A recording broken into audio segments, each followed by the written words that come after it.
एक समय की बात है। एक किसान था जिसका एक जवान 20 वर्षीय बेटा था। किसान के पास एक बहुत ही सुंदर घोड़ा भी था। एक दिन वह घोड़ा कहीं खो जाता है। किसान का पुत्र उस घोड़े को बहुत ढूंढता है, लेकिन घोड़ा उसे कहीं नहीं मिलता। शाम को कुछ लोग आते हैं और किसान से कहते हैं कि कितना दुर्भाग्य की बात है, तुम्हारा घोड़ा खो गया। किसान ने कहा, हाँ शायद।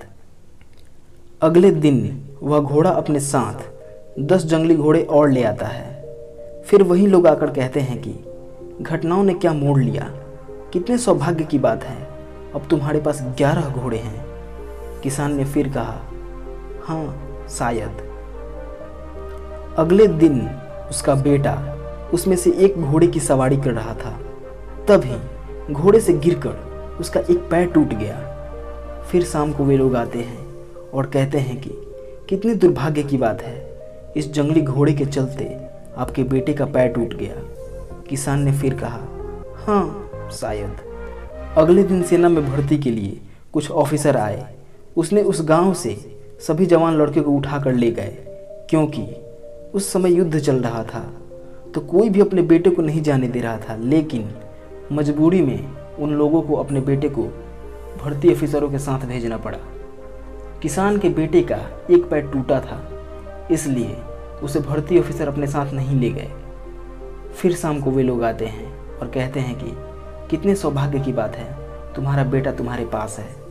किसान ने फिर कहा, हाँ शायद।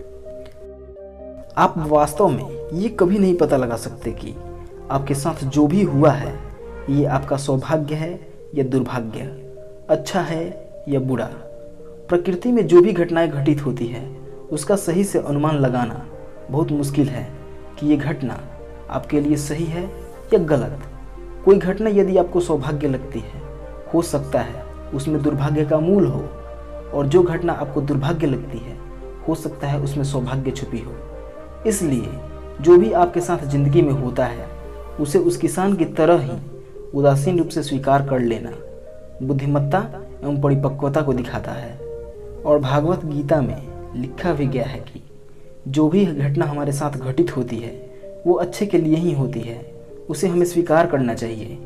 और ऐसा कहा भी जाता है कि everything happen for a good reason and accept it for a very good reason. मुझे लगता है कि आपने इस कहानी से ज़रूर कुछ सीखा होगा, और यदि ऐसा है तो इस वीडियो को लाइक करें और हाँ, मेरे चैनल को सब्सक्राइब ज़रूर करें। तब तक के लिए धन्यवाद।